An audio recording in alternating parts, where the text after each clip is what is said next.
Assalamualaikum warahmatullahi wabarakatuh. Sobat Misteri Sunyi Mencekam, apa kabar Anda hari ini? Mudah-mudahan sehat walafiat tak kurang suatu apa. Senang sekali bisa kembali berjumpa dengan kami, channel yang setiap hari selalu menyuguhkan cerita-cerita misteri menarik. Dan untuk kesempatan kali ini kami akan berbagi sebuah kisah nyata misteri yang berjudul Jasad yang Terabaikan. Menjalani kehidupan di dunia ini tentunya banyak sekali permasalahan yang harus dihadapi oleh kita. Namun yang terlihat jelas permasalahan dalam hidup, diantaranya permasalahan perekonomian. Karena garis hidup manusia tentunya berbeda-beda, kebutuhan berbeda-beda pula. Perputaran kehidupan juga tentunya ada, kadang di atas, kadang di bawah.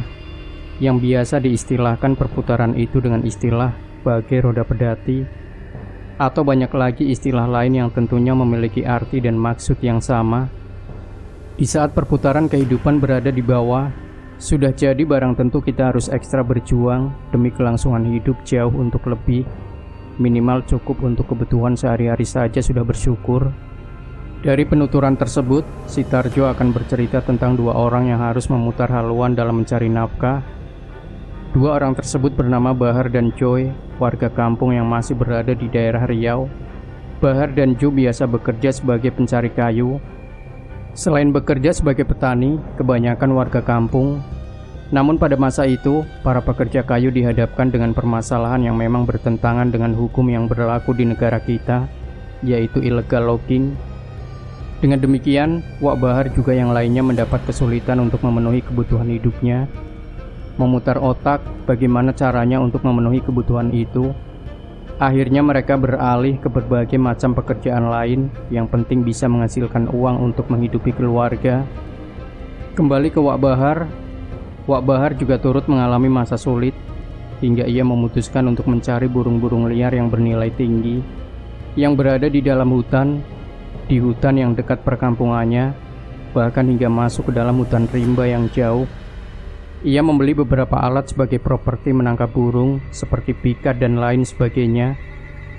Suatu sore Wak Bahar tengah duduk santai di teras rumah sembari minum kopi dan merokok. Wak Bahar berencana esok pagi hendak berangkat ke hutan untuk mencari burung. Namun ia berpikir tidak asik rasanya pergi sendiri. Jika bersama teman tentunya ada teman mengobrol. Ngapain termenung, Wak? Bahaya, nanti kerasukan. Di saat Wak Bahar tengah berpikir siapa gerangan yang bisa diajaknya masuk hutan mencari burung, tiba-tiba saja ia mendengar seseorang menyapanya.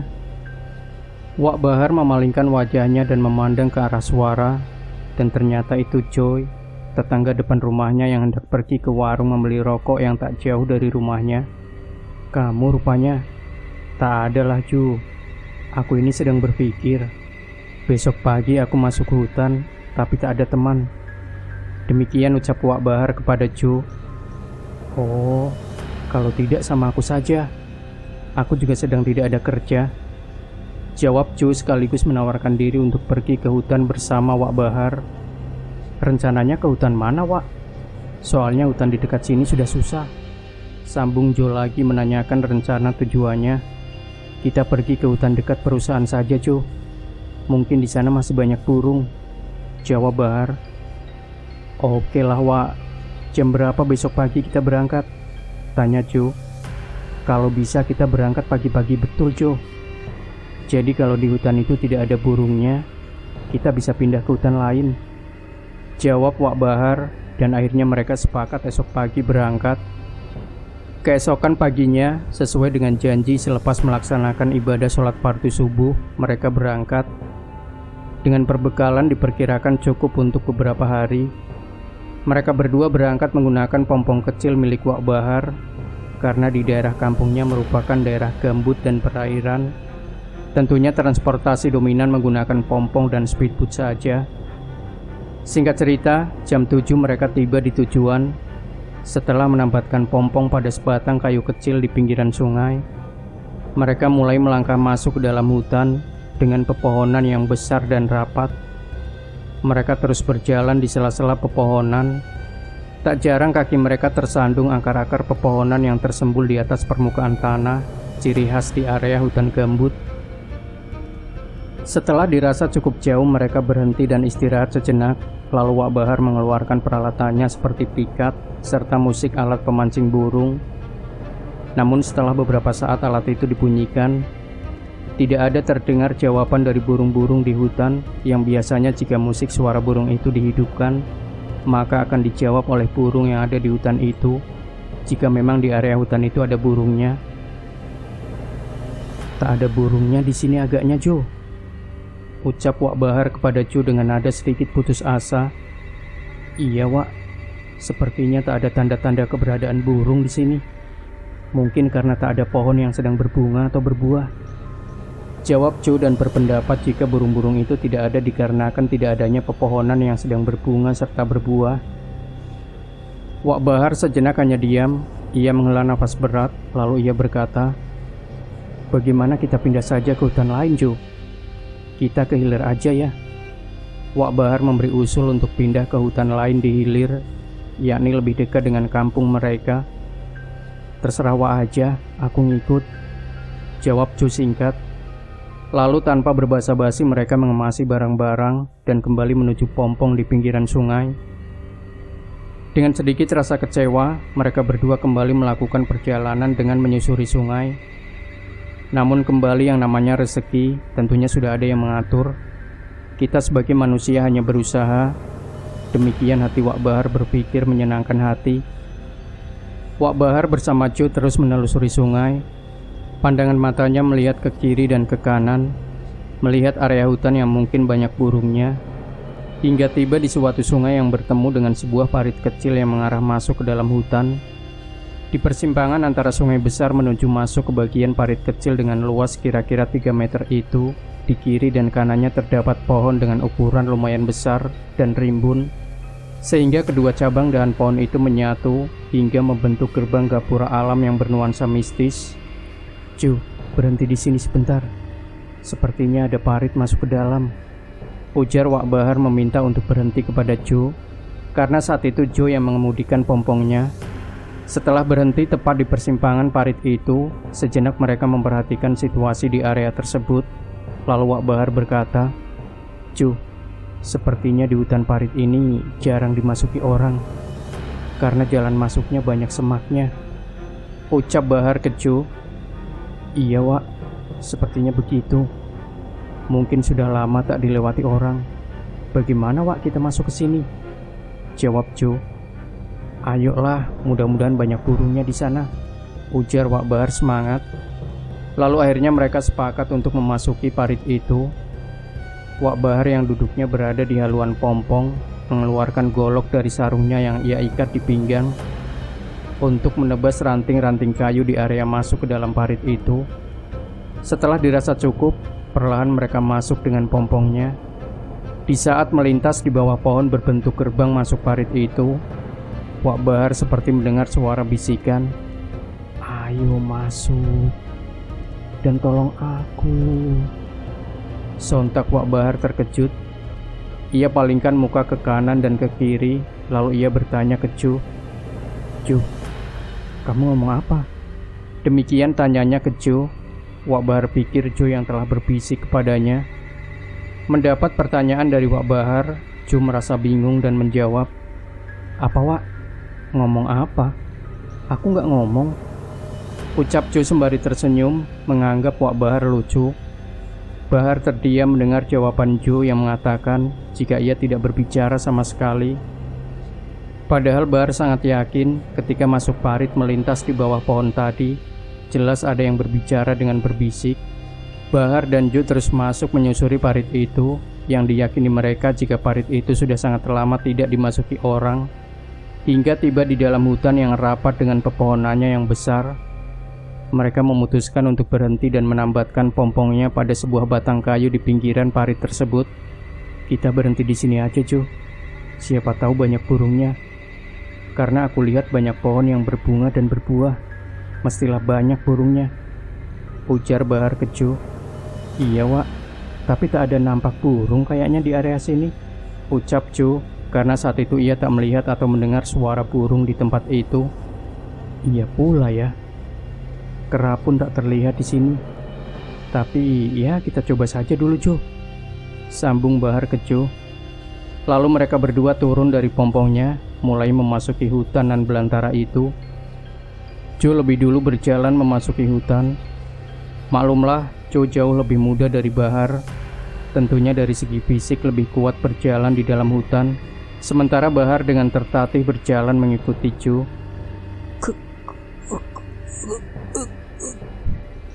Di saat tengah berjalan, tiba-tiba saja Wak Bahar mendengar suara aneh dari sebelah kirinya. Suara itu seperti suara seseorang tengah tercekik, atau seperti hewan tengah dipotong lehernya. Sejenak Wak Bahar menghentikan langkah. Ia palingkan muka ke kanan dan ke kiri, menyapukan pandangannya ke segala arah. Namun ia tidak mendapati apapun selain semak belukar dan pepohonan dengan ukuran raksasa. Saat itu Wak Bahar mulai merasakan hal yang tak nyaman di hatinya. Namun ia berusaha tetap berpikir positif. Bahar kembali melanjutkan jalan untuk menyusul Joe. Baru saja beberapa langkah Bahar berjalan. Astagfirullah. Bahar beristighfar karena kakinya tersangkut pada akar kayu yang menyembul di tanah. Ciri khas akar kayu yang tumbuh di tanah gambut. Kembali Wak Bahar menghentikan langkahnya karena selain kakinya tersangkut, juga sepatu sebelah kanannya terlepas. Wak Bahar berhenti dan membungkukkan badannya untuk kembali memasang sepatunya yang terlepas. Di saat itulah tiba-tiba gerusak. Dari sebelah kanan, Bahar mendengar suara gemeresek pada semak belukar di sebelah kanannya. Refleks Bahar memalingkan kepalanya dan menatap ke asal suara. Astagfirullah. Seketika tubuhnya terasa terkena aliran listrik yang besar. Jantungnya terasa berhenti berdetak. Bagaimana tidak, di saat itulah Bahar melihat sesuatu yang benar-benar membuat ia terkejut, bahkan ketakutan. Di sebelah kanan ia melihat sesuatu menempel pada sebatang pohon yang besar dengan akar lebar laksana sayap. Ya, yang menempel pada sebatang pohon besar itu adalah kerangka manusia dengan posisi berdiri, serta kedua tangan terpaku pada pohon itu menghadap ke arah Bahar. Kondisi kerangka manusia itu terlihat masih lengkap. Beberapa saat Bahar terpaku kaku. Dalam hati ia terus berdoa, berharap apa yang tengah ia lihat itu tidak nyata. Lalu dengan perlahan ia berdiri serta memalingkan wajahnya ke depan, di mana Joe tengah berjalan beberapa meter di depannya. Joe, berhenti, tak usah masuk lagi, ucap Bahar berteriak memanggil Joe. Mendengar Bahar memanggil dengan suara keras, sontak Joe merasa heran, dan seketika ia berbalik dan memandang ke arah Bahar. Astagfirullah, Wak, ucapnya Joe beristighfar. Dengan raut wajah terlihat pucat pasi. Lalu Joe memalingkan wajah serta pandangannya ke arah lain. Terlihat tubuhnya gemetaran, layaknya seperti orang tengah ketakutan. Mungkin Joe melihat juga apa yang dilihat Wak Bahar sebelumnya. Joe, engkau lihat juga kan? Tanya Wak Bahar dengan suara bergetar. Iya Wak, aku lihat juga, jawab Joe membenarkan. Balik aja Wak, tak baik kayaknya tempat ini, ucap Joe lagi. Lalu tanpa kata terucap sedikit pun dari mulutnya, Bahar berjalan dengan tergesa mendekati Joe tanpa sanggup melihat ke belakang. Mereka terus berjalan di celah rapatnya pepohonan di hutan itu. Mereka memutuskan untuk berputar arah menuju ke tepian parit di mana pompong mereka tertambat. Walau sebenarnya pompong mereka tidaklah jauh dari tempat di mana mereka melihat ada kerangka manusia di pohon itu. Namun mereka terus melewati pohon di mana kerangka manusia itu berada. Karena rasa takut yang teramat sangat, mereka memilih jalan lebih jauh daripada harus melewati kerangka itu. Memang terkesan konyol apa yang mereka lakukan saat itu. Mereka menghabiskan waktu berputar-putar melewati hutan yang sulit, serta memakan waktu yang sangat lama untuk sampai di pompong. Bayangkan saja ketika mereka melihat kerangka manusia di pohon itu sekitar jam 9 pagi, dan mereka tiba di pompong itu sekitar jam 2 siang. Padahal jika mereka tidak panik dan tidak takut, letak pompong mereka tidaklah jauh dari posisi mereka berada saat itu. Kira-kira hanya 100 meter saja dari pohon yang terdapat kerangka manusia. Dan perkiraan paling lama hanya menghabiskan waktu 30 menit saja untuk sampai di pompongnya. Tapi ya, yang namanya panik dan rasa takut dapat menghilangkan akal sehat. Akhirnya tanpa disadari, justru menempuh jarak yang lebih jauh serta memakan waktu yang sangat lama. Singkat cerita, akhirnya Wak Bahar dan Ju tiba di pompongnya. Lalu dengan tergesa-gesa mereka hendak meninggalkan area tersebut. Namun mungkin karena fisik mereka sudah teramat sangat lelah pergerakan mereka. Pergerakan mereka sangatlah lambat karena sulitnya jalur parit itu. Karena memang parit itu sudah sangat lama tidak dilalui oleh manusia, sehingga banyak semak belukar serta dahan-dahan kayu yang tumbuh di sepanjang parit menjulur ke bagian parit. Dengan demikian, pompong mereka berulang tersangkut pada dahan kayu atau semak belukar. Di perjalanan keluar dari parit itu juga ternyata, selain sulit karena banyak hambatan, mereka terus mendapat gangguan dari hal yang tidak terlihat oleh mereka.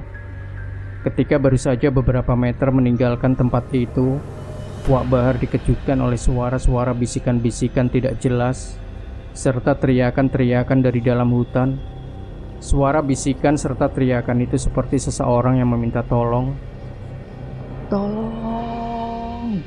Woi, jangan pergi! Tolong aku, woi!" Tiba-tiba saja Joy mengurangi kecepatan pompongnya, bahkan nyaris menghentikannya. Tentu saja hal itu mengundang pertanyaan dari Wak Bahar. "Ada apa, Ju? Kok berhenti?" tanya Wak Bahar heran. "Wak, dengar nggak barusan? Seperti ada suara berteriak meminta tolong dari hutan," ucap Ju bertanya balik ke Wak Bahar. "Iya, aku dengar, Ju. Tapi jangan hiraukan. Itu bukan manusia. Ayo cepat jalan lagi," ucap Wak Bahar dengan suara setengah berbisik, serta dengan raut wajah terlihat semakin pucat, karena saat itu ia melihat kelebatan seperti manusia dengan bagian wajahnya terlihat hancur, dan berlumuran darah yang terlihat mulai mengering di pinggiran parit, mengikuti pergerakan pompong yang jaraknya ke tepian parit itu, hanya kurang lebih 1 meter saja. Melihat sikap Wak Bahar, Ju seakan mengerti dengan situasi yang terjadi saat itu. Ia tidak bertanya lagi walau mungkin ribuan pertanyaan berkecamuk di dalam hati dan pikirannya. Dengan segera Ju menambahkan laju pompongnya, ingin segera tiba di hulu parit itu. Di perjalanan keluar parit, tak jarang Ju dikejutkan dengan suara-suara memanggilnya, atau hanya suara jeritan meminta tolong. "Ju, cepatlah sedikit bawa pompongnya. Lambat betul engkau ini," ucap Bahar ke Ju agar menambah kecepatan pompongnya. Karena sungguh Bahar sudah merasa sangat takut dengan situasi di hutan itu. Wak Bahar memang bukan hanya mendengar suara-suara misterius saja, melainkan penampakan dengan perwujudan mengerikan di sepanjang tepian parit yang mereka lalui. Ju menambah kecepatan laju pompongnya hingga mesin pompong itu terdengar sangat kuat meraung memecah keheningan di hutan tersebut. Entah sudah berapa lama melakukan perjalanan, namun mereka belum juga tiba di hulu parit kecil itu. "Wak, aku rasa ini ada yang tak betul. Waktu kita masuk tadi pagi, rasanya tidaklah terlalu jauh. Tak sampai 1 jam dari sungai besar, kita sudah sampai ke tempat tadi. Nah, sekarang dari jam 3 sore sampai saat ini, belum sampai ke sungai besar. Coba, Wak, lihat jam berapa sekarang. Udah mulai gelap nih," ucap Ju yang mulai merasakan hal tidak baik pada mereka saat itu. Mendengar ucapan Ju, Wak Bahar memandang ke sekelilingnya, dan benar saja hari mulai gelap. Apalagi saat itu mereka tengah berada di dalam hutan. Lalu ia melirik pada tangan kirinya, di mana ia memakai jam tangan.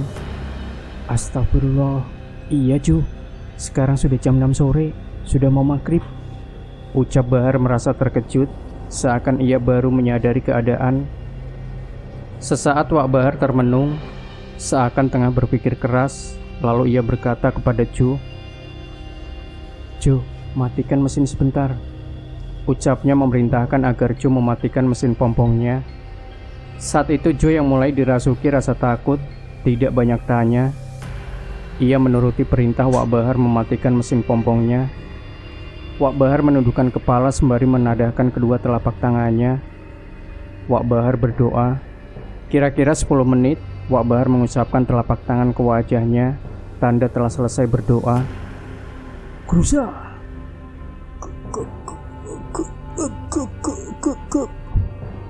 Tiba-tiba saja terdengar suara gemerasek dari segala arah, seakan sesuatu dengan jumlah banyak serentak mendatangi Bahar dan Ju.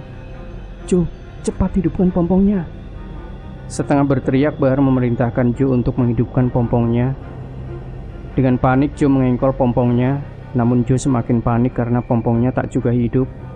Sementara suara geraman dan suara-suara aneh terdengar semakin dekat dari arah kiri dan kanan mereka. Ayo, cepat Ju, teriak Bahar. Iya Wak, ini gak mau hidup juga, jawab Jo panik. Cobalah baca bismillah dulu Jo, ucap Bahar lagi semakin panik. Akhirnya dalam situasi yang benar-benar menegangkan, Jo berhasil menghidupkan pompongnya dan langsung menjalankan pompong kayu itu meluncur dengan cepat, meninggalkan tempat nan menakutkan itu. Entah berapa lama akhirnya mereka berdua melihat dua batang pohon besar yang tumbuh dengan kekar di dua sisi parit. Ya, itulah pintu masuk ke parit itu yang membentuk gapura alam, seakan itu merupakan gerbang ke dalam dunia mistis. Jo semakin kencang melajukan pompongnya, karena secerca harapan telah nyata di hadapannya. Sementara Bahar terus berzikir memohon perlindungan dari Yang Maha Kuasa, karena sepanjang perjalanan keluar, ia terus melihat penampakan-penampakan menyeramkan dari makhluk-makhluk gaib hutan itu.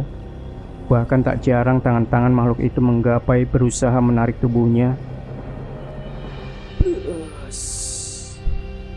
Dengan kecepatan tinggi, akhirnya mereka dapat melewati gerbang parit itu.